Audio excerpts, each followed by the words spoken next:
Muy buenas tardes, ¿cómo están? Espero que muy bien. Bienvenidos, bienvenidas a una clase más de este taller virtual, Los clásicos de la literatura argentina. Estamos en nuestra anteúltima clase. Recordemos que les había anticipado ya desde el primer encuentro, desde el comienzo, cuando hicimos el muestrario de todos los autores y textos que íbamos a leer a lo largo de este taller, que los últimos tres autores y textos iban a ser novelas, y novelas un poco más largas que lo que estábamos acostumbrados a leer hasta ahora, que eran cuentos, crónicas, relatos un poco más breves, ¿sí? La clase pasada estuvimos con Manuel Puig y El beso de la mujer araña. Ahora nos toca Juan José Saer y la novela El Entenado. Les pongo aquí el comienzo, a ver. Ahí está, el comienzo de nuestra clase número 11, ¿sí? El Entenado de Juan José Saer, y como les puse ahí como subtítulo, Atrapado entre conquistadores y caníbales. Ustedes ya han leído la novela, les pido en caso de que no lo hayan hecho que lo hagan, o por lo menos que avancen una buena cantidad de páginas, digamos, si se les hace realmente muy larga leerla toda, pueden llegar, bueno, hasta algún momento para que más o menos entiendan la dinámica de la clase y de qué trata la obra, ¿no? Lo recomendable es que la lean toda, además es una novela fascinante, es muy cruda, es muy dura también, pero hay que decirlo, es una de las mejores novelas que se han escrito en la literatura argentina. Saer tiene esa capacidad en la prosa, esa prosa perfecta, estetizada, estilizada, que además todo el tiempo está bordeando con lo filosófico, ¿no? Es una cosa increíble. Describen algunos párrafos, una escritura que uno dice, esto es filosofía, parece una mezcla entre filosofía, poesía, es una belleza realmente. Así que más allá de lo truculento de la narración y de lo que van a leer ahí, los episodios con estos indígenas nativos del territorio americano que practican lo que vamos a llamar la antropofagia, ¿no? El canibalismo, que es la consumición de cuerpos de otros hombres, ¿no? De carne de otros hombres. Ahora vamos a hacer en un ratito un recorrido por algunos de los antecedentes narrativos de la antropofagia. Esto, la antropofagia y el canibalismo, los podemos pensar como un tópico literario que aparece en muchas obras de la literatura e incluso es muy importante porque aparece en los orígenes de la literatura argentina, ¿sí? Muchas veces la crítica, los críticos de literatura han dicho que la literatura argentina se abre, por un lado, con un episodio de canibalismo, ¿sí? Que ahora en un rato lo vamos a ver, es el que narra Ulrico Schmidl, ¿sí? Cuando se viene a hacer la conquista por parte de la gente de Pedro de Mendoza, y por otro lado, una violación, que es la que ocurre durante el cuento El Matadero, ¿sí? Esta, bueno, sí, violación forzada que tienen los federales con el unitario que encuentran. Así que fíjense cómo la violencia está presente en los mismos orígenes de la literatura argentina a través de el canibalismo y una violación. Pero bueno, vamos a meternos de lleno con esta clase. Vamos a hacer, como siempre, un repaso por la vida y obra de Juan José Sader, algo muy breve. Nace en 1937 en Cerodino, Santa Fe. Santa Fe, Cerodino y todo el lugar del litoral argentino, podríamos decir, va a ser un espacio de sus futuras obras. Ustedes van a ver que Juan José Saer tiene una serie de libros, novelas o cuentos, y algunos de los primeros cuentos que él escribe se titulan En la zona. ¿Sí? Hay un libro de cuentos que se llama En la zona, es donde él está seteando, podríamos decir, o estableciendo el escenario narrativo de toda su literatura. Es el escenario donde va a transcurrir la acción y las vidas de los personajes que él va a ir construyendo. Es algo parecido a lo que hace Onetti con Santa María o lo que hace García Márquez con Macondo, ¿no? O sea, esa construcción de un espacio, luego la inserción de personajes en ese espacio e ir entonces, haciendo interactuar a través de novelas y relatos a distintos personajes, pero que conviven en un espacio común, ¿sí? Bien, tiene, como dice ahí, unos primeros trabajos como periodista, ¿sí? Después forja una amistad fuerte con Hugo Gola, el escritor Hugo Gola, y con el escritor Juan L. Ortiz, un poeta importantísimo, importantísimo, rescatado en estos últimos tiempos, porque, bueno, uno de esos personajes, ¿no?, literarios que se encerraron a escribir su obra, hicieron una obra poética espectacular, pero casi de forma apartada del público, de la crítica, ¿no?, de los ámbitos y los ambientes literarios. Bueno, estos dos escritores fueron de gran influencia en toda la obra de Saer. Tiene un primer libro de cuentos, como les decía recién, En la zona, de 1960. Bueno, lo que ya les anticipé estaba acá en la filmina, no me había dado cuenta. Construcción y fijación de un espacio narrativo, es lo que dijimos recién, ¿no? Es cuando Saer empieza a establecer el litoral y la parte de Santa Fe como su espacio narrativo, el espacio donde transcurren sus obras. Luego se muda a Colastiné. Fíjense, Colastiné es la etnia los indígenas, ¿no? La tribu de los indígenas que aparece en el Entenado son los Colastiné, ¿sí?, que son de la zona, obviamente, donde vivió Saer. No necesariamente los comportamientos que atribuye Saer en su novela a los indígenas son los reales de los indios Colastiné, ¿no? Eso hay una gran parte de ficcionalización. No nos daría el tiempo para desentrañar qué es verídico y qué es ficticio, pero pensémoslo como ficticio, pensémoslo como una novela, y las atribuciones de canibalismo y todo ese comportamiento que muy extraño que tienen los indígenas en la novela es parte del mundo y el universo ficcional que construye Saer, ¿sí? Bien, publica dos novelas después, Responso de 1964 y La Vuelta Completa de 1966. Las novelas de Saer son muy particulares, yo les recomiendo que lean todas las que puedan, porque son muy buenas todas, pero tiene un estilo muy particular, muy cerrado, son difíciles, no son lecturas complacientes o generosas con el lector, digamos, o fáciles para el lector, sino que tienen un nivel de complejidad bastante grande. Normalmente utiliza muchos recursos narrativos como el flujo de conciencia o la fracturación temporal que le permiten hacer juegos muy, muy interesantes. Bien, trabaja como docente, pero en relación con el cine, ¿no? Algo como lo que veíamos la clase pasada con Puig, también le ocurre a Saer. Saer está muy relacionado con el cine, escribe guiones, y da clases sobre cine, ¿sí? Un erudito y un estudioso de cine, más que Puig, digamos. Puig tenía un gusto por el cine y un acercamiento al cine que le venía de la infancia, pero Saer se pone directamente a investigar y a trabajar teóricamente en relación con el cine, ¿sí? Bien, hacia 1968 viaja a París y se establece definitivamente allí. Saer se queda en París, escribe el resto de sus obras allí y no vuelve más.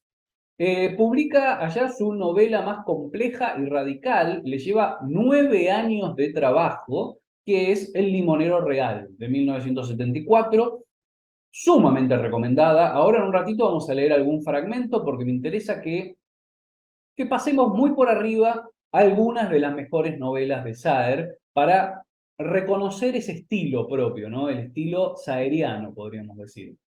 Bien, viene después, en 1976, Los Cuentos de la Mayor. Ahí también hay algunos procedimientos excesivos en cuanto a la literatura. Uno de los cuentos de la Mayor, que lleva el mismo nombre, está escrito con una cantidad de comas y signos de puntuación impresionante, casi ilegible, ¿no? En voz alta no se podría leer, porque habría que estar pausando una y otra vez constantemente.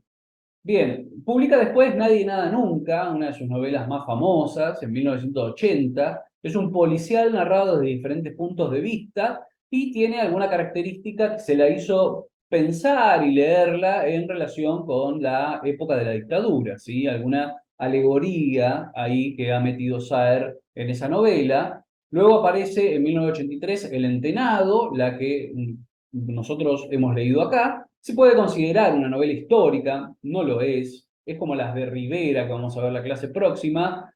Se pueden encasillar muy a grandes rasgos como una novela histórica porque toca temas históricos, pero no son historia y no son novela histórica en el sentido que la solemos conocer, ¿sí? Es ficción y es novela y plena inventiva, básicamente, ¿no? Bien, en el Entenado aparece un distanciamiento temporal en lo narrado, ¿sí? Como dice ahí. Luego viene la favorita del autor y la que es considerada probablemente su mejor novela, que es Glosa, de 1985, gran novela también, muy recomendable. Luego otra novela histórica, La Ocasión, que está ubicada en el siglo XIX. Después, bueno, tenemos otros libros muy interesantes de Saer. Saer escribió de todo, ¿no? Después tiene, por ejemplo, obra poética, ensayos, libros teóricos sobre el arte de la escritura. Tenemos un tratado imaginario, así está catalogado, ¿no? Que se llama El río sin orillas, de 1992, que es un texto híbrido entre ficción, ensayo e historia sobre el Río de la Plata, ¿sí? Finalmente, la última y la más extensa de las novelas de Saer, que queda incompleta, muy interesante, La Grande es el título, 2005, se publica póstumamente, cuando ya Saer, el mismo año, pero cuando ya había fallecido, y es muy interesante porque hay un capítulo de la novela que no voy a recordar ahora las palabras exactas, que ustedes lo pueden buscar, pero dice algo así como, llegó el otoño y con el otoño llegó el tiempo del vino. Y ahí termina. Es un capítulo, ¿eh? Y ahí termina el capítulo y la novela. Es lo último que escribió Saer en vida. Es muy fuerte, ¿no? Pensarlo, que eso es lo último que llegó a escribir, falleció y la editaron con ese capítulo que tiene esa única línea, que es muy linda, es muy bella, y eso podemos considerarlo como lo último que escribió Saer. Es todo un género también, en realidad, ustedes fíjense qué fue lo que escribió, lo último que escribió un autor, es un género por sí mismo. Hay muchos ejemplos y muchos casos muy interesantes, pero no nos vamos a meter ahora con eso, sigamos avanzando con Saer. Les decía entonces, vamos a hacer un recorrido por tres obras destacables de Saer, ¿sí? Son esas novelas donde, bueno, hay una narración única, ininterrumpida, en la línea más o menos de cómo escribía Balzac, Proust, Faulkner, Onetti, son todos autores que Saer admiraba o en los cuales se inspiraba. Y ahí está la creación de un mundo, personajes y episodios que se repiten en distintas novelas, van apareciendo distintos personajes repetidos en algunas novelas como principales, en otros como secundarios, ¿no? Y la creación de ese territorio que dijimos. Acá en este caso, El Limonero Real, bueno, es una gran novela, tiene una adaptación cinematográfica bastante reciente, que es lo que ven acá en la parte derecha de la pantalla. Fíjense que dice, basada en la novela El Limonero Real de Juan José Saer, una película de Gustavo Fontán. Y vamos a leer un fragmento para que vean el estilo de Saer, que se repite novela a novela y siempre en relación con lo poético, con lo filosófico, muy, muy cerebrales, ¿no? Por momentos las novelas. Dice, Wenceslao sacude la cabeza en dirección al cordero y dice, lo despenamos y en paz. ¿Sí? Lo que va a contar es una escena donde están sacrificando un cordero, básicamente. Wenceslao es un personaje que aparece acá y también se repite en otros relatos de Saer.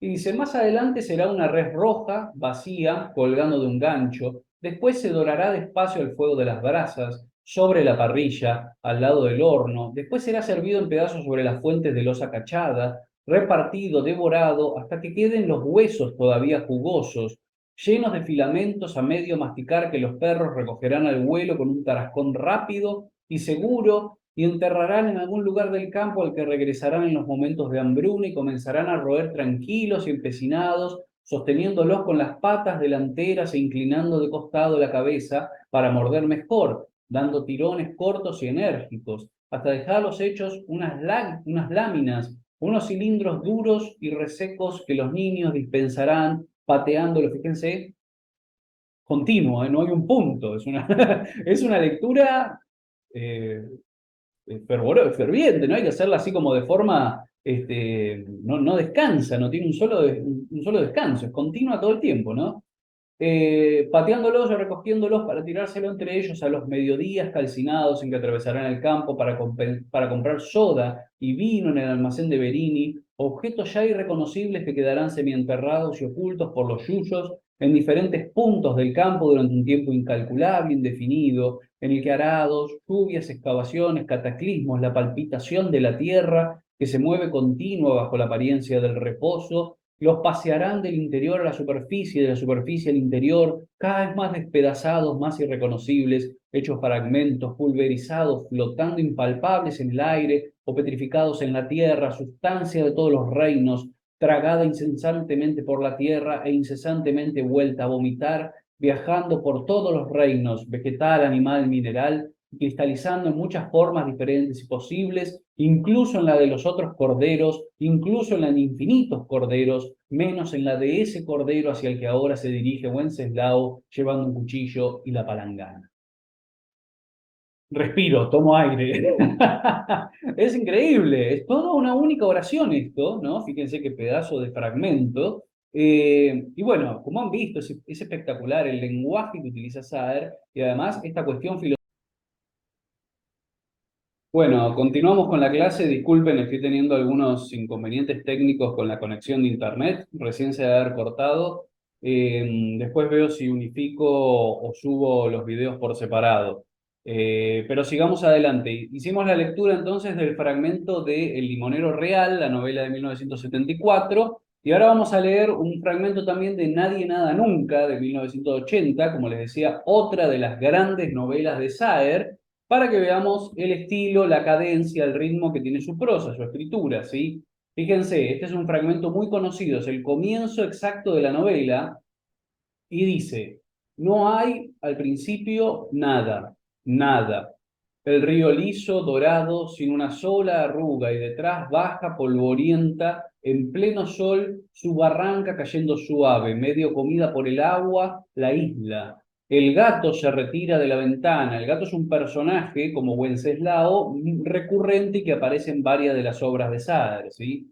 Se retira de la ventana que queda vacía y busca de sobre las baldosas coloradas los cigarrillos y los fósforos. Acuclillado enciende un cigarrillo y sin sacudirlo, entre el tumulto del humo de la primera bocanada, deja caer el fósforo que al tocar las baldosas de un modo súbito se apaga. Vuelve a codarse en la ventana, ahora ve al ladeado, montado precario en el vallo amarillo, con las piernas cruzadas sobre el lomo para no mojarse los pantalones. El agua se arremolina contra el pecho del caballo, va emergiendo gradual del agua como con sacudones levísimos, discontinuos, hasta que las patas finas tocan la orilla. Bueno, también una prosa hermosa, poética, y acá es donde empieza a notarse ese abuso de las comas y de la puntuación que yo les hablaba del cuento La Mayor, ¿sí? Que es importante porque le da una cierta sonoridad, un ritmo, un tono así como pausado, como que hay que leerlo casi como si fuera poesía, ¿no? Que la poesía nos obliga a hacer esa pausa y ese descanso cada vez que cambiamos de verso, y acá hay un estilo parecido, forzado por el tema de las pausas y de las comas constantes, ¿no? Bien, finalmente Glosa, de 1985, también una novela impresionante. Vamos a leer otro fragmento, también poético y hasta filosófico, como les decía antes.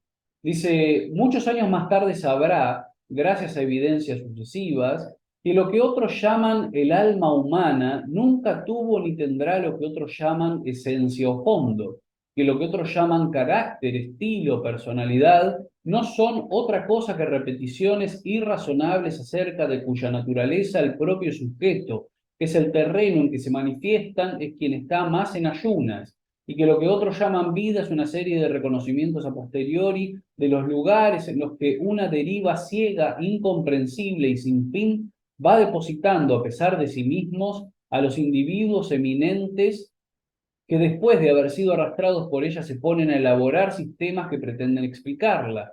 Pero por ahora, cuando recién acaba de cumplir 20 años, cree todavía que los problemas tienen solución, las situaciones desenlace, los individuos caracteres y los actos sentido, ¿no? Entonces ahí tenemos como una especie de filosofía o poética sobre la vida, qué es la vida, ¿no? Y bueno, como un conjunto de azares a los cuales uno después les da sentido, los explica. Pero fíjense que eso está dicho con una prosa sumamente compleja y enroscada incluso también, ¿no? Pero no deja de ser una prosa bien escrita, digamos, está perfecto, digamos, un estilo maravilloso. Ahora, lo importante es que Saer logra mantener este estilo y este tipo de escritura durante 200, 300 páginas. Eso es increíble, ¿no? Yo creo que hay escritores que pueden llegar a aspirar a esta prosa e incluso superarla, pero en cosas, en relatos mucho más breves. Podemos pensar, el ejemplo más fácil sería Borges. Borges tiene una prosa excelente, digamos, no hay un solo descuido, está milimétricamente calculada, pero Borges nunca escribió un cuento de mayor de 10 páginas, ¿no? Podríamos decir.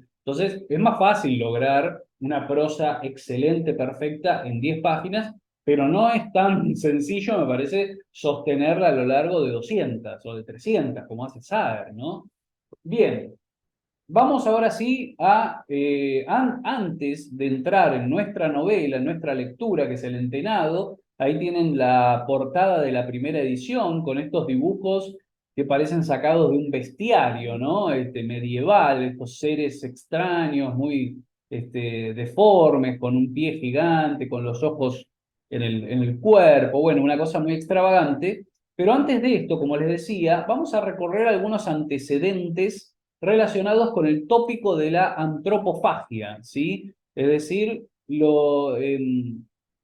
textos que han tomado o han tocado el tema del canibalismo en América, ¿sí? Porque, bueno, podemos hablar del canibalismo en otros lugares del mundo, pero vamos a centrarnos exclusivamente en América. Y aquí tenemos la primera obra, que es El Nuevo Mundo, como tienen ahí, de Américo Vespucio. Bueno, ya lo conocen, obviamente, es quien le da el nombre a nuestro continente. En este caso, bueno, es un texto de 1504, ¿sí? Que originalmente fue escrito en latín. Ahí tenemos de un lado, a la derecha, y una edición moderna, ¿sí? Que dice textos en italiano, español e inglés. Bueno, es un libro de cartas, obviamente las cartas que iba narrando Américo Vespucio. Del lado derecho, entonces, una versión más moderna. Del lado izquierdo, la primera edición, que como pueden ver está directamente en latín y viene con esa ilustración, ¿no? De unos simios, un árbol, bueno, así es como venían las portadas en las ediciones antiguas. Recuerden, esto es 1504, ¿sí? Y acá les traje un fragmento para que leamos de este libro de Américo Vespucio, que dice, claro, el título original es Mundus Novus, ¿no? Como figura ahí abajo, Mundo 9.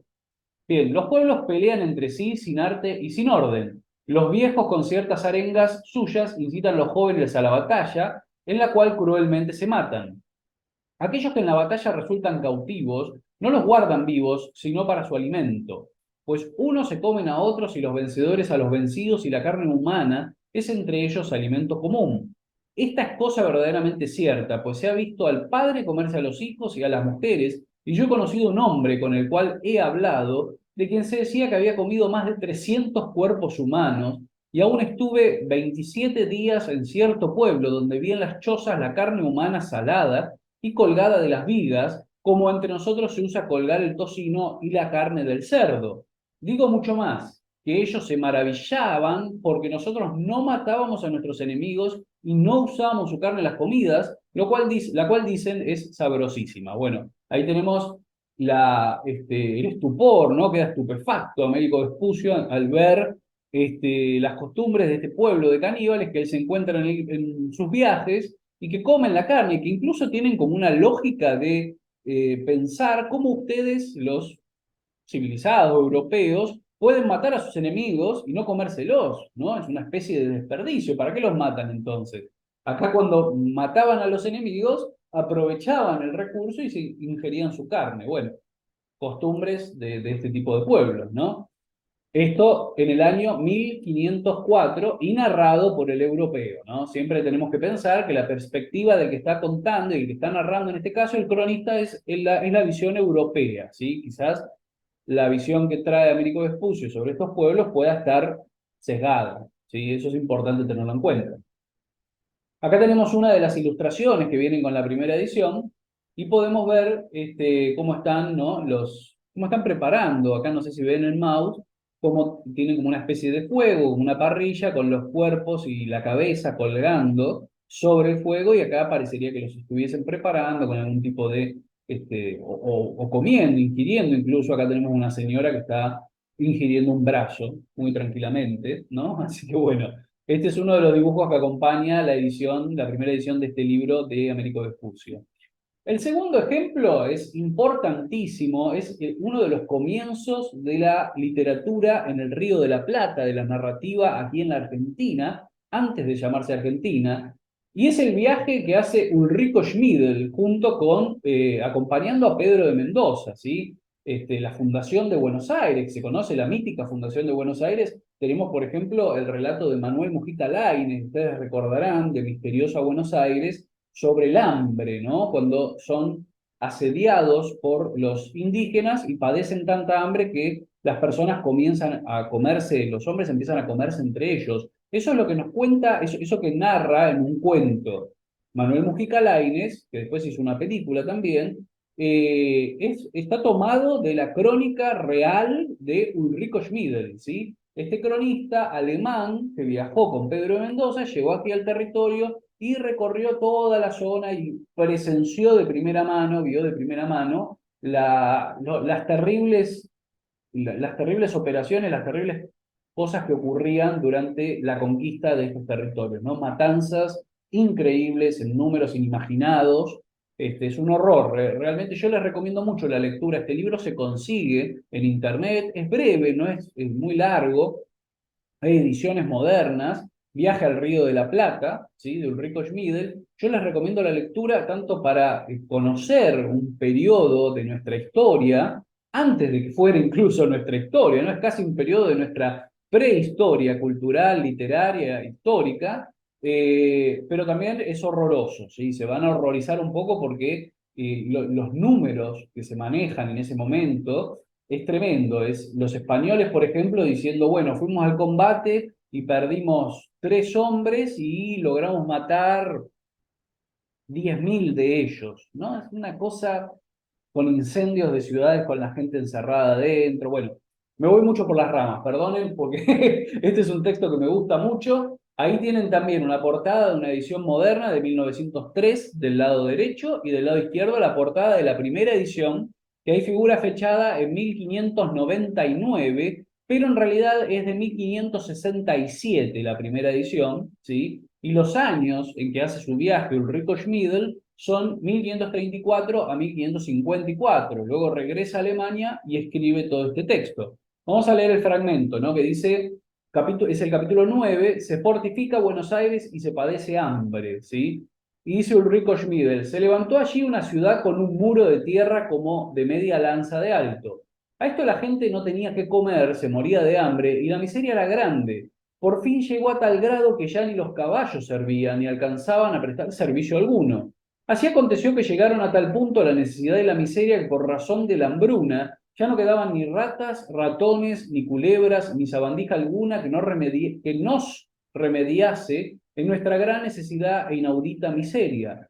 Llegamos hasta comernos los zapatos y cueros todos. Y aconteció que 3 españoles se robaron un rocín y se lo comieron sin ser sentidos. Mas cuando se llegó a saber, los mandaron prender e hicieron declarar con tormento, o sea, los torturaron para que confesaran, ¿no? Y luego que confesaron el delito, los condenaron a muerte en horca y los ajusticiaron a los 3. Esa misma noche otros españoles se arrimaron a los 3 colgados en las horcas y les cortaron los muslos y otros pedazos de carne y cargaron con ellos a sus casas para satisfacer el hambre. También un español comió al hermano que había muerto en la ciudad de Buenos Aires, ¿sí? Ese es el episodio real que después es retomado por Mujica Lainez en el relato que mencionamos, y recuerden que en el cuento de Mujica Lainez, cuando se está el hombre comiendo a su propio hermano, lo reconoce a través de un anillo, ¿sí? O sea, cuando está comiendo parte de la mano, ve el anillo, que es el anillo de su hermano, y sabe que se lo está comiendo a su propio hermano, ¿no? Bueno, tremendo. Acá tenemos también una ilustración de este episodio que viene con esa edición de Viaje al Río de la Plata. Fíjense que tenemos la ciudad fortificada y la matanza, y allá en esta parte, en la derecha, encontramos los 3 cuerpos colgados de estos 3 que se habían intentado comer un caballo, y abajo algunas otras personas que están, bueno, rebanándoles fragmentos, pedazos para poder comerlos ellos también, ¿sí? Así que como les decía, es un libro de 1567, sería el segundo antecedente narrativo de la antropofagia y uno de los que abre de forma muy contundente y muy importante la literatura argentina, ¿sí? Bien, y finalmente tenemos esta obra que se titula, es largo el nombre, Verdadera historia y descripción de un país de salvajes, desnudos, feroces y caníbales. Fíjense, el título completo, después sigue, porque el título es larguísimo. Acá tenemos también una primera edición en alemán de 1599, si no me equivoco, 95 figura ahí, pero creo que es del 99, y una edición moderna, ¿no? Ahí tenemos básicamente, se ve bien que están los caníbales en la portada, y después sigue el título, dice, ¿no? País de salvajes desnudos, feroces y caníbales, lo pueden leer acá. Situado en el Nuevo Mundo, América, desconocido en la comarca de Gese, antes y después del nacimiento de Cristo, etcétera, etcétera. Bueno, lo importante es esto de que es una verdadera historia y descripción de un país de salvajes, feroces, caníbales, ¿no? Según nos dice el autor es Hans Staden, y acá tenemos un fragmento cortito, ¿no? Dice, este mismo Conián Bebe, ¿no? Es un líder de una tribu, tenía una enorme cesta llena de carne humana ante sí y se estaba comiendo una pierna que acercó a mi boca, preguntándome si quería comer. Le respondí que si ningún animal racional devora a otro, cómo podía entonces un hombre devorar a otro hombre? Clavó los dientes en la carne y dijo, How ware she, que quiere decir, soy un tigre, está sabroso. Cuando dijo esto, me retiré de su presencia. Bueno, acá tenemos incluso casi hasta una broma, parece, ¿no? Que le hace el indígena como tomándolo por tonto, como diciendo, no puedo creer que vos no lo comas, que ustedes no coman esto. Y la respuesta es esa, ¿no? En su idioma dice, soy un tigre, está sabroso, es decir, se sí, hace una animalización de sí mismo, o lo podemos pensar desde la perspectiva del propio Hans Staden, que nos está contando la historia, ¿no? Que animaliza al otro y lo transforma en un tigre, lo cual justificaría la ingesta de carne humana, ¿sí? Bien, estos son entonces los tres más importantes antecedentes del canibalismo. Y este además es importante porque tiene este grabado, fíjense que es muy, muy conocido. Bueno, se ha reproducido mucho. Es un grabado de Theodore de Brie, un grabador de la época impresionante. Búsquenlo, googleenlo después. Ha hecho muchos grabados en torno a episodios de la conquista, a matanzas durante la conquista. Hay un libro del padre de las Casas, ¿no? Que es la historia de las Indias del fray Bartolomé de las Casas, que está ilustrado por Theodore de Brie, donde de las Casas denuncia todas las atrocidades que cometían los españoles contra los indígenas en la conquista, y todos los grabados de Theodore de Brie vienen a ilustrar eso de forma muy, muy contundente, ¿no? Las torturas, las matanzas. Y bueno, en este caso tenemos Canibalismo en Brasil de 1562, que reproduce lo que cuenta el relato de Staden, ¿no? El que vimos recién, de Hans Staden, ilustrado por de Brie. Bueno, vean el horror, ¿no? De las partes humanas al fuego y los nativos descritos por este autor, por este cronista, ingiriendo esta carne, ¿no? Un poco lo que vamos a ver ahora, o lo que ya leyeron ustedes en El Entenado, ¿sí? Pasemos entonces. Me queda uno más, perdón. Nada, me había traído justo lo que comentaba recién, el episodio de Mujica Dining, ¿no? De Misteriosa Buenos Aires. Fíjense, dice, busca bajo el manto y al topar con un brazo del hombre que acaba de apuñalar, lo cercena con la faca e hinca en él los dientes que acusa el hambre. No piensa en el horror de lo que está haciendo, sino en morder, en saciarse. Los dientes de Baitos tropiezan con el anillo de plata de su madre, el anillo con la labrada cruz, y ve el rostro torcido de su hermano, entre esas pieles que Francisco le quitó al Cuatralbo después de su muerte para abrigarse. El ballestero lanza un grito inhumano.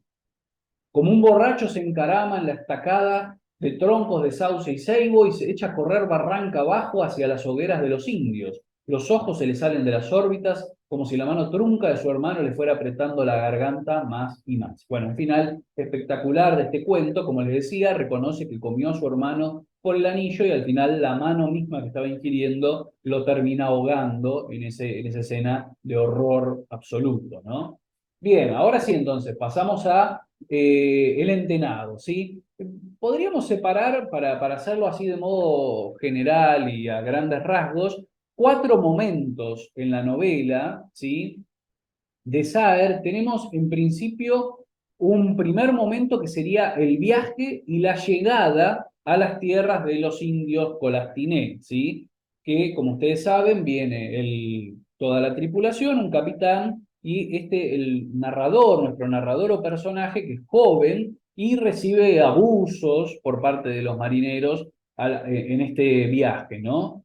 Eh, Esta parte terminaría, digamos, cuando los indígenas, eh, sí, cuando, digamos, antes de que los indígenas asesinen a el capitán y a todos los demás, dejando solamente vivo y como testigo al narrador, ¿sí? Después tenemos un segundo momento que es la vida entre los indios. Nos están contando cómo fue toda las costumbres y toda la forma en que se alimentaban y estas orgías un poco de comida y de sexo un poco extrañas que tenían los indígenas. Recordemos que todo está contado desde un presente donde el narrador es ya anciano y está en otro país escribiendo como si fueran sus memorias, ¿sí? Pero bueno, tenemos toda esa parte de la vida entre los indios.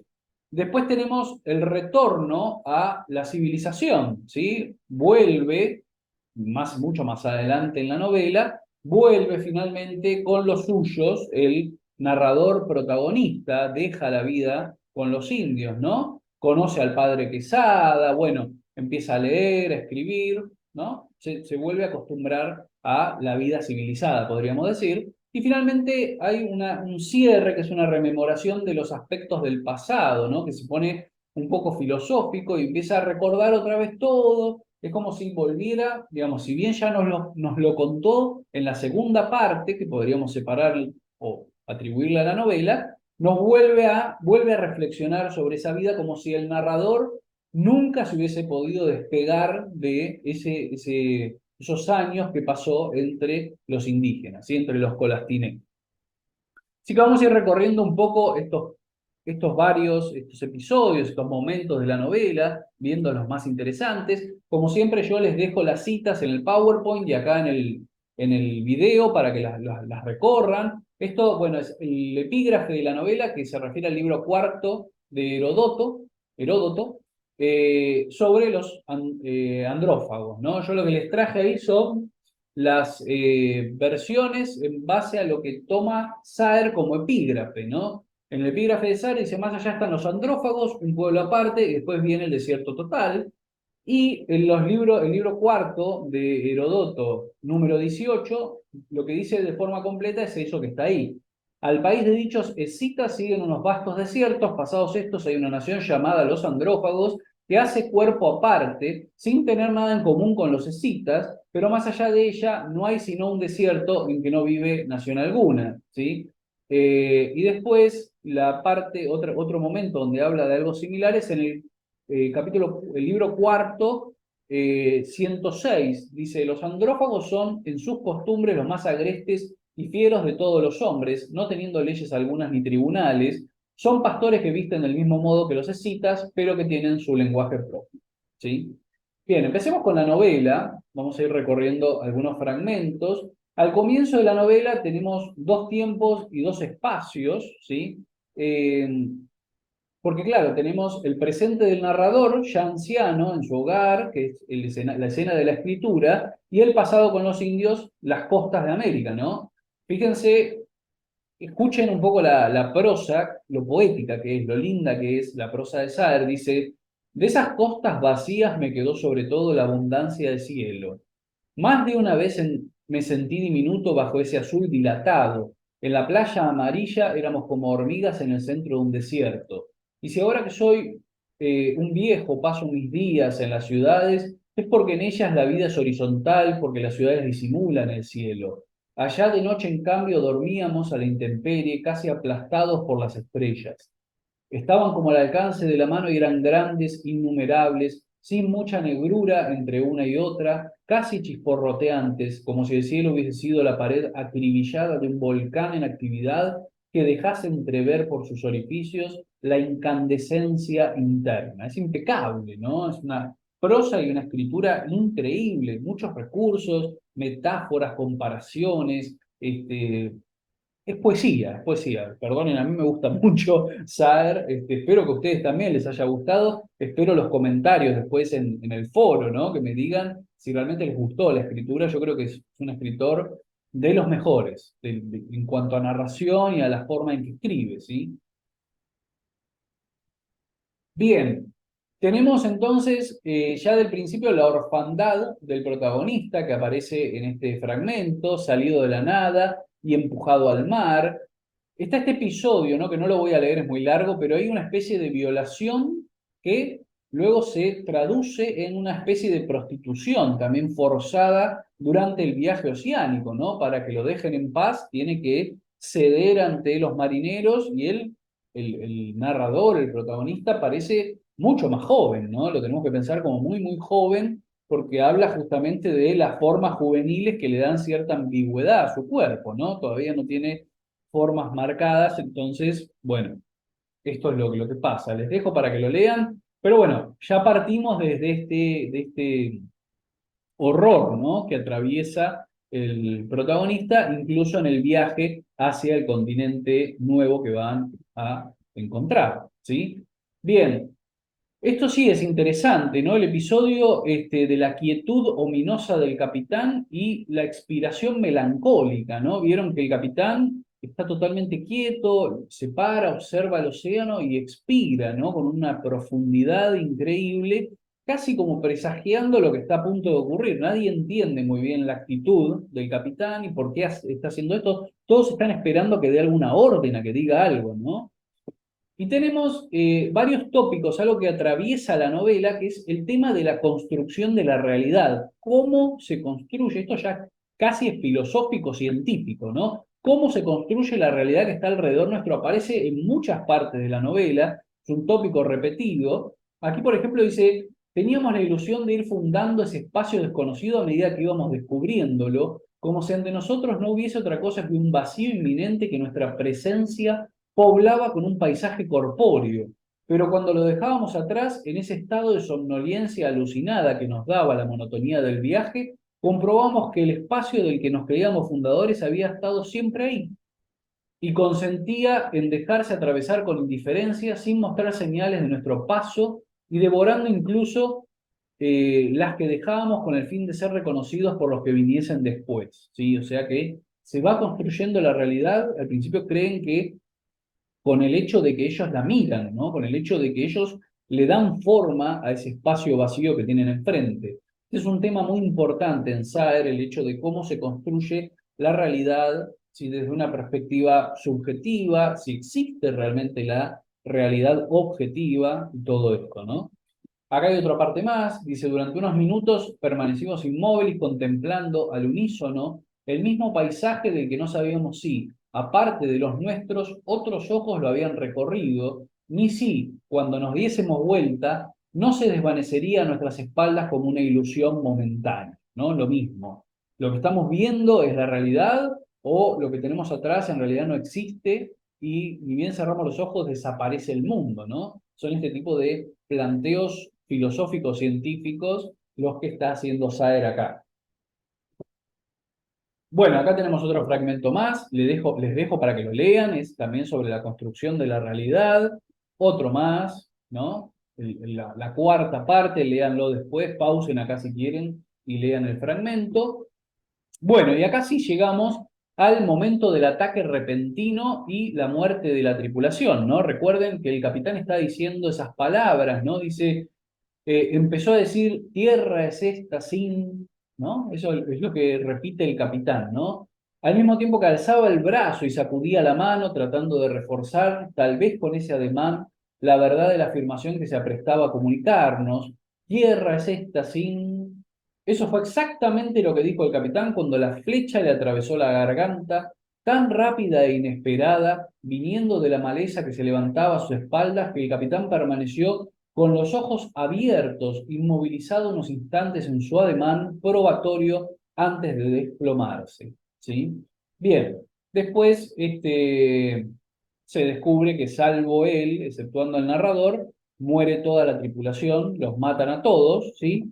Y aquí sí aparece ese otro bárbaro desde la mirada del protagonista, que desde el protagonista y el narrador, que son los indígenas, ¿no? Dice, una horda de hombres desnudos, de piel oscura, que blandían arcos y flechas, surgió de la maleza. Mientras un grupo se ocupaba de juntar los cadáveres, el resto me rodeó y apretándose a mi alrededor y señalándome con el dedo, tocándome con suavidad y entusiasmo en medio de risotadas satisfechas y admirativas, se puso a proferir sin parar una y otra vez los mismos sonidos repetidos, rápidos y chillones. Defgi, Defgi, Defgi, ¿no? Eso es la forma en que nombran al protagonista, Defgi, esto lo repiten una y otra vez para referirse al protagonista narrador, y recién hacia el final de la novela vamos a tener algunas conjeturas o algunas especulaciones del mismo narrador sobre qué significaba ese Defgi, ¿sí? ¿Qué significaban esos vocablos o esas enunciaciones, esos sonidos que proferían los indígenas, ¿sí? Bien, acá les dejo entonces para que lean algunas cuestiones más, ¿no? El acostumbramiento al otro bárbaro y a su mundo, ¿no? Y se produce una especie de mezcla entre realidad y sueño. Tenemos ya un pasaje a lo onírico, ¿no? Donde se mezcla lo onírico con lo real, no sabe qué es cierto y qué es sueño. Los Jolastiné, hombres del río, como hay una comparación con como si fueran los primeros hombres bíblicos, ¿no? Una comparación con Adán. Tengamos en cuenta que, con Adán y con sus descendientes, tengamos en cuenta que quien nos está contando la historia es un hombre que luego volvió a Europa y atravesó y tuvo una formación religiosa, ¿sí? Con el padre Quesada. Así que acá ya le está imprimiendo a su recuerdo de los indios el conocimiento teológico que obtuvo después, en años posteriores, ¿sí? Bien, la orfandad, el entenado y el segundo nacimiento, ¿sí? Este, toma su llegada a estas tierras como justamente un segundo nacer de sí mismo, ¿sí?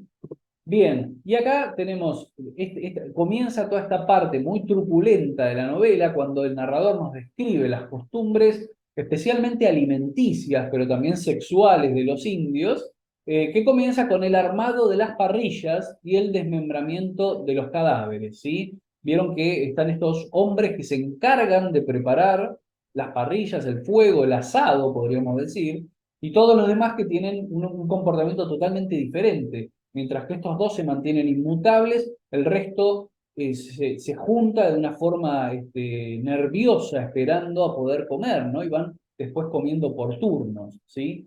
Bien, tenemos a los aborígenes frente al fuego, la atracción que sienten, ¿no? Por el fuego. Hay una serie de descripciones opuestas que pueden encontrar en este fragmento, ¿sí? Eh,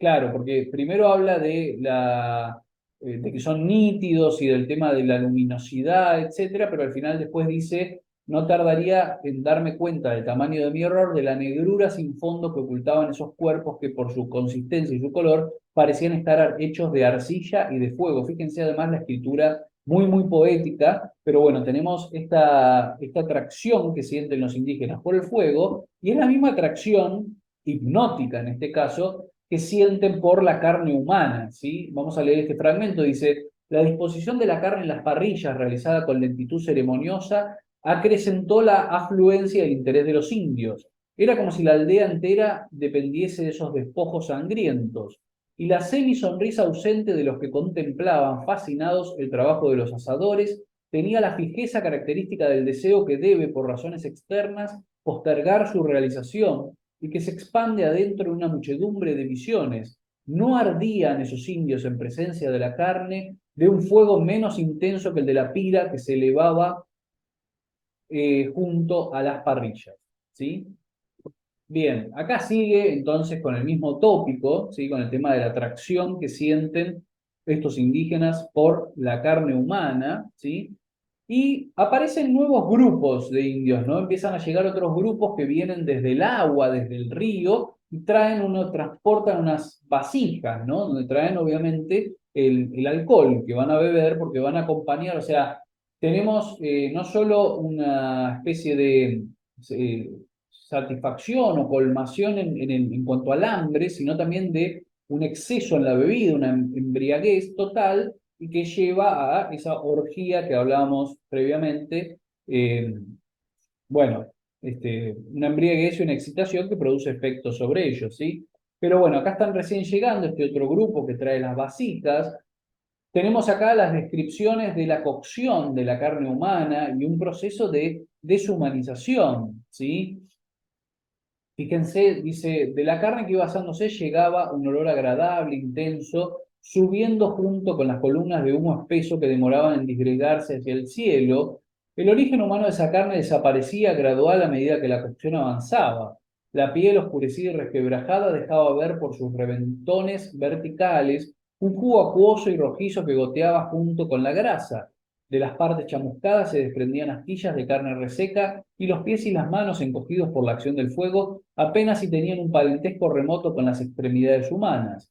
En las parrillas, para un observador imparcial, estaban asándose los restos carnosos de un animal desconocido, ¿no? Poco a poco van perdiendo sus fragmentos, su carácter humano, se deshumanizan y se vuelven solamente carne, comida, ¿sí? Bien, acá tenemos el tópico de la seducción de la barbarie y canibalización incipiente en el narrador, ¿sí? El narrador empieza a sentir este, atracción y gusto por esa comida, ¿no?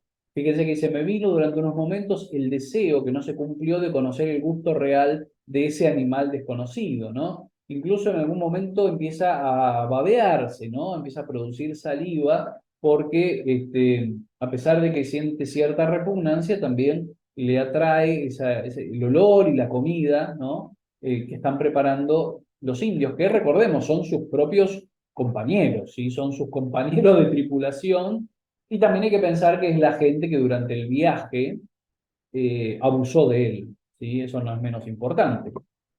Bien, acá empieza a aparecer esta ansiedad violenta de los indios ante el banquete, ¿no? Se vuelven prácticamente locos.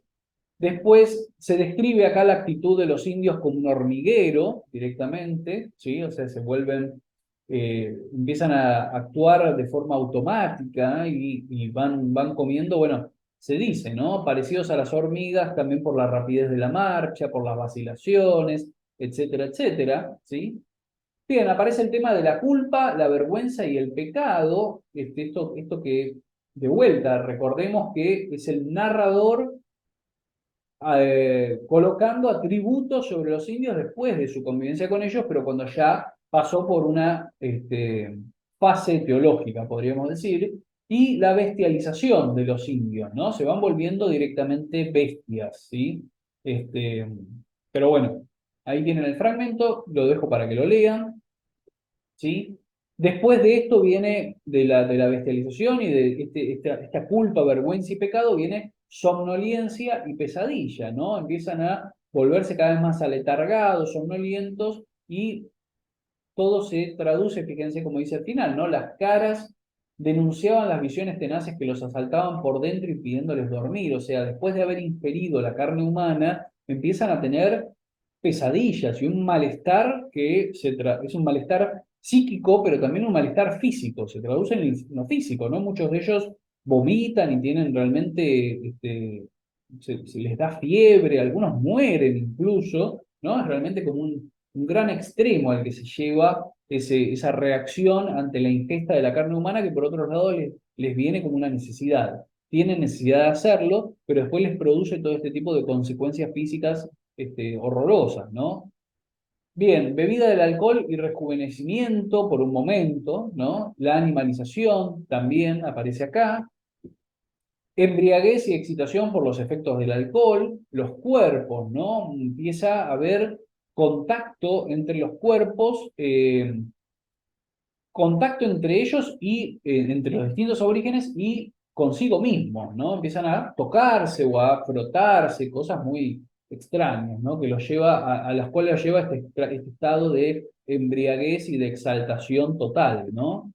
Bien, acá tenemos dos tiempos y dos mundos, la experiencia y la escritura. Pues les dejo también, son esos fragmentos filosóficos de Saer, ¿no? Donde reflexiona sobre, como veíamos antes, sobre la construcción de la realidad, pero en este caso sobre la experiencia y la escritura.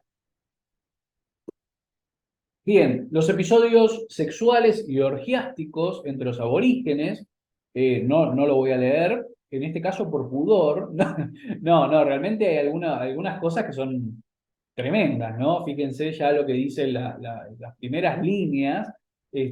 Bueno, Saer está buscando, por supuesto, producir un poco de espanto, de horror, de provocar también, como una escritura muy provocadora, ¿no? Pero bueno, en cuanto al relativismo cultural, en este caso, de vuelta, insisto con lo que dije antes, esto es ficción, ¿sí? Esto es una ficcionalización escrita por Saer, y realmente, bueno, busca cosas para horrorizar al lector o para provocarlo, ¿no? Y en este caso es un relativismo cultural por parte de los indígenas, una forma de concebir su propia cultura y sus relaciones intrafamiliares y sus relaciones sexuales están en la antípoda de lo que podemos pensar, ¿no? En una relación, en una sociedad civilizada europea, digamos, incluso cuestiones que se castigarían claramente como crímenes terribles en la sociedad europea, incluso de esa época, son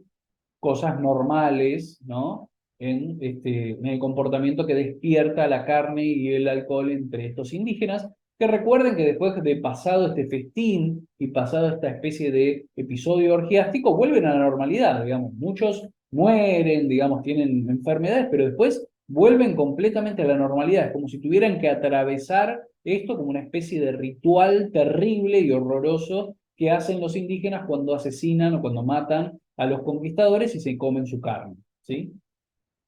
Bien, percepción de la realidad, planos y mundos diferentes, ¿sí? Esto les dejo para que lo puedan leer, después este fragmento.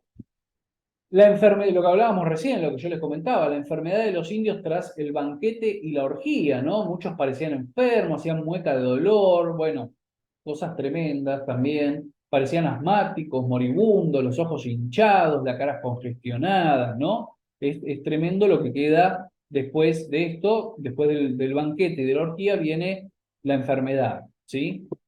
Bien, acá tenemos algo importante, ¿no? Que es el objetivo del narrador protagonista entre los indios, ¿no? Hay un primer indicio de esto, después se nos va a revelar al final de la novela un poco más, cuando él vuelva a reflexionar sobre su estadía con los indios, dice, objeto de atenciones o de indiferencia, de obsequiosidad súbita y pasajera, de demandas incomprensibles o de desdén persistente, yo derivaba entre ellos convencido de que lo que parecían esperar de mí, si es que esperaban algo, no lo obtendrían con mi muerte, sino más bien con mi presencia constante y mi atención paciente a sus peroratas. Acá nos anticipan que el narrador está ahí justamente para contar la historia de los indios, ¿no? Para construir la memoria y la historia de estos indígenas, ¿no? Hacerlos reales, volverlos reales a través de la rememoración y de la escritura, ¿sí?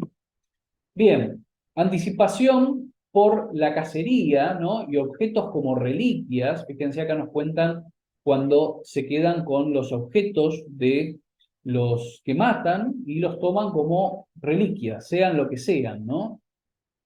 Bien, la repetición de los mismos hechos del comienzo, ¿no? Es un ciclo que se repite siempre que vendría a ser cacería, asado, ¿no? La comida de la carne, el banquete, la borrachera, la orgía y la enfermedad, ¿no? Es un ciclo que repiten constantemente los indígenas y que lo lleva, que bueno, que lo hacen como una especie de ritual, como decíamos antes, no hay una explicación concreta, parece como simplemente un comportamiento ritual al cual deben obedecer, ¿sí? Acá está, bueno, acá justamente repetición, perdón, estaba en esta filmina, cacería, asado, banquete, borrachera y orgía, ¿no? El orden en que se va dando este ciclo repetido. Bien, de vuelta lo mismo, repetición cíclica, deseo contra abstinencia y el olvido y la ignorancia, ¿no? Vieron que los indios parecen después olvidar, ¿no? Fíjense que dice al final, era como si hubiesen perdido la memoria y no supiesen a qué me estaba refiriendo. No había evasiva ni hipocresía en sus respuestas, no, se trataba de olvido e ignorancia. Esos indios no mentían nunca, ¿no? Esto nos recuerda de cierta forma a algunas cosas que hemos leído en el informe de Brody. Recuerdan el cuento de Borges, del libro del mismo nombre, que también para los indios, o sí, las tribus que visitaba este investigador, parecían no tener memoria, no recordar, no poder construir una memoria exacta de los hechos y de lo que venía pasando, ¿no? Esto tiene algo que ver acá con el entenado, ¿no? Bien, el tema de la intemperie, ¿sí? Interna y externa, las habilidades de los indios, ¿sí? Algunas habilidades que tienen ellos. Y acá finalmente llegamos a la despedida del narrador y esto de el objetivo, ¿no? Por el cual él estuvo ahí, el hecho de llamar la atención y hacerse presentes. El narrador aparece aquí como el cargador, el que lleva la memoria, ¿no? El que construye la memoria. Dice, es en general lo que no se ha previsto lo que sucede. Una tarde los indios vinieron a buscarme, muy excitados a mi choza. Yo los había visto discutir a menudo en voz baja, en los días anteriores lanzándome miradas que creían disimuladas. Me fueron escoltando a duras penas entre la muchedumbre que forcejeaba por acercarme hacia la playa. Todos me toqueteaban, me sacudían, me acariciaban, incluso trataban de detenerme y sobre todo para llamarme la atención asumían otra vez esas poses exageradas a las que los ojos suplicantes y vencidos restaban veracidad. Me habían preparado, como mis predecesores, una canoa cargada de comida que se balanceaba en la orilla. Divididos entre la voluntad de abrirme paso y de hacerse presente, perdonen, de hacérseme presentes, los indios agitaban con gestos contradictorios que instauraban un desorden ruidoso en la muchedumbre, ¿sí? Así que aquí podemos considerar que termina la segunda parte de la novela cuando el narrador protagonista retorna a la civilización, ¿no? Bueno, está esta parte que llega con los suyos, se produce una gran incomunicación y es tenido como un extraño, ¿no? Lo consideran realmente un extraño, incluso no se puede comunicar bien, no maneja la lengua por haber estado todo ese tiempo entre los indígenas, ¿no? Bien, acá de vuelta, comunicación precaria, se comunica por señas, ¿no? El interés de los civilizados, entre comillas, y el tema de la contaminación, ¿sí? De haber permanecido tanto tiempo entre los indígenas que los demás piensan que pudo haberse contaminado de alguna forma con alguna fuerza negativa, ¿sí? Les parece sospechosos a los otros, ¿no? Bien, resquemor y culpabilidad, signo viviente contaminado, ¿sí? Es lo que dice él, ¿no? Dice, yo andaba paseándome entre los hombres como un signo viviente que era evidente para todos menos para mí, ¿sí? Un signo viviente de lo que vivió entre los indios.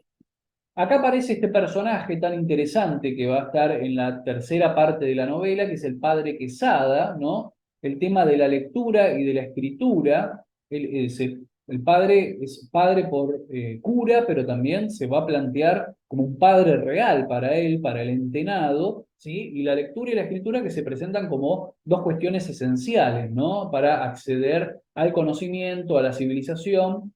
Y bueno, para contar su historia, obviamente. También lo va a necesitar para contar la historia de su estadía entre los indios, ¿sí?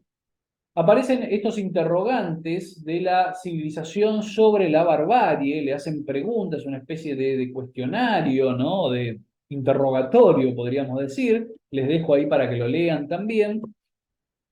Bien, las diferencias entre el ser y el vivir, bueno, fragmentos muy filosóficos de Saer, ¿sí?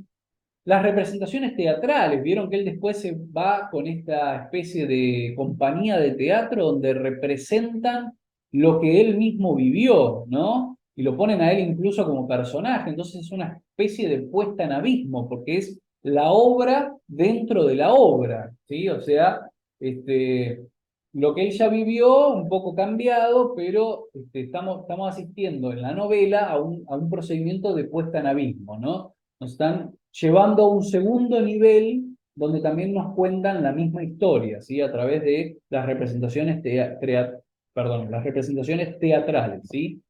Finalmente, el presente del protagonista, finalmente de esta parte, ¿no? Podríamos decir, el presente del protagonista que se dedica a escribir, es escritor e impresor de libros, ¿sí? Tiene una especie de bueno, editorial, podríamos pensar, de la época, imprime libros, ¿sí? Bien, y acá sí llegamos a una última parte que es una rememoración de todos los aspectos del pasado, ¿sí? Que empieza con, del pasado y de los indios, ¿no? Son reflexiones sobre la convivencia con los indios y las costumbres y el pensamiento y la sociedad de los indios, muy parecido a lo que vemos o a lo que leemos en el informe de Brody también, ¿sí? Es un cuento que esta es una novela que tiene como gran antecedente, digamos, y marca una cierta intertextualidad con ese cuento de Borges, ¿sí? Bien, que no hay muchos años de diferencia entre uno y otro tampoco. Bien, fíjense, percepción de la realidad, tribus como universos autónomos, ¿no? Cómo se veía cada una de las tribus entre sí, la unidad entre lugar y mundo, ¿sí? La creación de la realidad, ¿sí? Bueno, esto les dejo para que lo lean. Yo quiero llegar, especialmente porque nos estamos quedando sin tiempo, además ya hemos tenido una clase bastante larga, quiero llegar sobre todo al tema del déficit, ¿sí? El sostén de la realidad, la dependencia con las cosas, ¿sí? La mera presencia de las cosas no garantizaba su existencia. Un árbol, por ejemplo, no siempre se bastaba a sí mismo para probar su existencia, siempre le faltaba un poco de realidad. Bueno, todas estas disquisiciones filosóficas que hace el narrador en torno a lo que pensaban los indios, ¿sí? Cómo concebían el universo y la realidad los indios. El lenguaje de los Colastiné, ¿sí? Fíjense, mucha relación y mucha cercanía con el informe de Brody, de vuelta. Dice, esa comprobación la fui haciendo a medida que penetraba, como en una ciénaga, en el idioma que hablaban. Era una lengua imprevisible, contradictoria, sin forma aparente. Cuando creía haber entendido el significado de una palabra, un poco más tarde me daba cuenta de que esa misma palabra significaba también lo contrario, y después de haber sabido esos dos significados, otros nuevos se me hacían evidentes, sin que yo comprendiese muy bien por qué razón el mismo vocablo designaba al mismo tiempo cosas tan dispares. De vuelta, es un lenguaje totalmente distinto del conocido y rompe con una de las reglas o una de las reglas no, pero algo que normalmente se atribuye al lenguaje, que es eh, significados claros, ¿no? O sea que, bueno, en realidad no tanto, digamos, suele pasar también con el lenguaje, cualquiera de los idiomas que conocemos, que pueden significar una variedad de cosas, ¿no? Pero normalmente no hay una palabra que signifique también su mismo opuesto, ¿no? Esto, o una expresión que tenga un sentido, pero también exactamente el opuesto. Es algo que parece caracterizar esta lengua inventada por Saer, en este caso, ¿no? Bien, acá sigue, ¿no? Dice, por ejemplo, Engi, por ejemplo, significaba los hombres, la gente, nosotros, yo, comer, aquí, mirar, adentro, uno, despertar y muchas otras cosas. Cuando se despedían empleaban una fórmula, neg, que indicaba también continuación, lo cual es absurdo si se tiene en cuenta que cuando dos hombres se despiden, quiere decir que el intercambio de frases se da por terminado. Neg viene a significar algo así como y entonces, como cuando se dice, y entonces pasó tal o cual cosa, ¿sí? Bien, acá lo mismo, el lenguaje entre ser, estar y parecer, dice, en ese idioma no hay ninguna palabra que equivalga a ser o estar, fíjense qué importante esto, ¿no? La más cercana significa parecer, o sea, estos indígenas no se conciben como siendo o estando, sino pareciendo, todo es subjetivo, ¿no? Depende de lo que parece, ¿no? Como tampoco tienen artículos, si quieren decir que hay un árbol o que un árbol es un árbol, dicen parece árbol, ¿no? Pero parece tiene menos el sentido de similitud que el de desconfianza. Es más un vocablo negativo que positivo, implica más objeción que comparación. La misma palabra que designa la apariencia designa lo exterior, la mentira, los eclipses, el enemigo. Bueno, muy borgiano esto, muy borgiano, Saer, pero bueno, es interesante, ¿no? Estos planteos filosóficos que hace, ficticios obviamente, ficcionalizando el lenguaje de los Colastiné. La concepción del mundo aparece acá, o la concepción del mundo de los indios, la imposibilidad de verdad en el relato, lo mismo, el tema de la destrucción de la realidad, ¿no? Que consideran que, dice, sin embargo, al mismo tiempo que caían, arrastraban con ellos a los que exterminaban, como ellos eran el único sostén de lo exterior desaparecía con ellos, arrumbado por la destrucción de lo que lo concebía en la inexistencia, ¿no? O sea, como que cuando uno muere, el resto de las cosas dejan de existir, ¿no? Aparece ahí también un rechazo al concepto de salvajes, ¿no? Dice, llamarlos salvajes es prueba de ignorancia, no se puede llamar salvajes a seres que soportan tal responsabilidad, ¿no? Cargar con el universo entero, ¿no? Bueno, una cosa muy, muy filosófica, muy poética también en parte. Bien, acá habla de la antropofagia como un apetito oscuro que los gobierna a los indígenas, ¿sí? Y acá llegamos finalmente, vamos a terminar con estas últimas citas, el papel del protagonista entre los indios, cuál era el rol que cumplía el narrador protagonista entre ellos, ¿sí? Dice, el papel que me acordaba me había permitido sobrevivir. Cada vez que salían a buscar seres humanos para sus fiestas anuales, los indios traían con ellos uno como yo, al que no mataban, y al que después de darle durante cierto tiempo la gran vida, mandaban de vuelta. Durante 10 años vi sucederse a esos huéspedes desdeñosos, los retenían 2 o 3 meses e incluso menos, cuando la tribu volvía, después de su tembladeral, a los días monótonos y apacibles, los dejaban ir. Si a mí me mantuvieron tantos años con ellos era porque no sabían bien dónde mandarme de vuelta. Apenas vieron que hombres que se me parecían andaban por las inmediaciones, me pusieron en una canoa y me mandaron río abajo.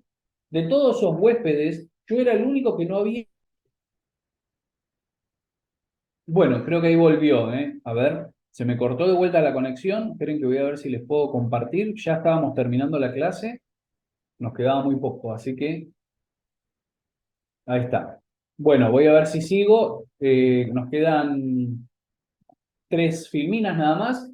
Decía entonces, estaba leyendo esta cita, dice, de todos los huéspedes yo era el único que no sabía cómo comportarse. Los otros parecían no ignorar lo que los indios esperaban de ellos y ese conocimiento parecía autorizarlos a mostrarse distantes y altaneros.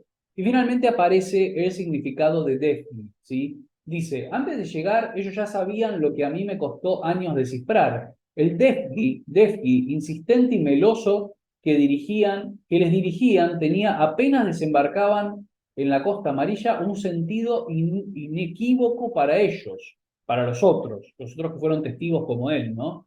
Para mí, en cambio, desentrañarlo fue como abrirme paso por una selva resistente y trabajosa. Me fue necesario ir desempastando durante años esa lengua en sí cenagosa para vislumbrar sin llegar a estar nunca seguro de haber acertado el sentido exacto de esas 2 sílabas rápidas y chillonas con que me designaban, como todos los otros que componían la lengua de los indios.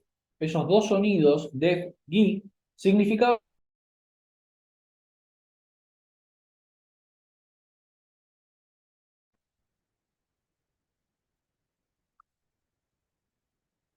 Bueno, les pido nuevamente disculpas, estoy con muchos, muchos problemas de cortes de la conexión de internet que me están impidiendo hacer bien este trabajo, les pido mil disculpas. Vamos a terminar de leer entonces esta cita en la que estábamos, espero poder llegar al final, se está cortando la conexión todo el tiempo. Dice entonces, esos 2 sonidos def-gi significaban a la vez muchas cosas dispares y contradictorias, ¿sí?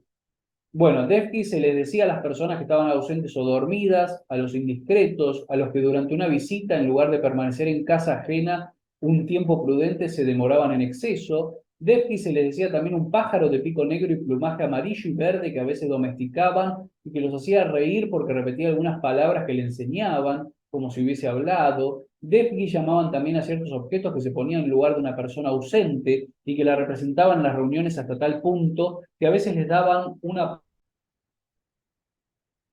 Bueno, se sigue cortando la conexión, así que voy a ir terminando acá. Les dejo para que lean la cita con todo lo que significa DEFI, ¿sí? Que según el narrador. Y acá, al final, una otra cita más, ¿no? Llamaban DEFI a todo eso y a muchas cosas más. Después de largas reflexiones, deduje que si me habían dado ese nombre era porque me hacían compartir con todo lo otro que llamaban de la misma manera alguna esencia solidaria. De mí esperaban que duplicara como el agua la imagen que daban de sí mismos, que repitiera sus gestos y palabras, que los representara en su ausencia, y que fuese capaz, cuando me devolvieran a mis semejantes, de hacer como el espía o el adelantado que por haber sido testigo de algo que el resto de la tribu todavía no había visto, pudiese volver sobre sus pasos para contárselo en detalle a todos. O sea, la memoria. El narrador es la memoria y va a contar lo que vio y va a hacer que los indios vivan gracias a eso, ¿sí? Amenazados por todo eso que nos rige desde lo oscuro, manteniéndonos en el aire abierto hasta que un buen día, con un gesto súbito y caprichoso, nos devuelve a lo indistinto, querían que de su pasaje por ese espejismo material quedase un testigo y un sobreviviente que fuese ante el mundo su narrador. ¿Sí? Fíjense qué forma hermosa de hablar de la muerte y de cómo se necesita alguien que cuente sobre nosotros y genere una memoria, en este caso, de los indígenas, ¿sí? Bien, dejamos acá entonces, les pido mil disculpas por los cortes, después voy a ver si el video se sube bien, lo voy a chequear. Nos queda una clase más entonces, nos vamos a encontrar la semana próxima para leer y compartir la lectura de Rivera, el Farmer, ¿sí? Una ficcionalización de Juan Manuel de Rosas. Bueno, les deseo que tengan una muy buena semana, buen fin de semana y nos encontramos en nuestra última clase. Les mando un abrazo grande.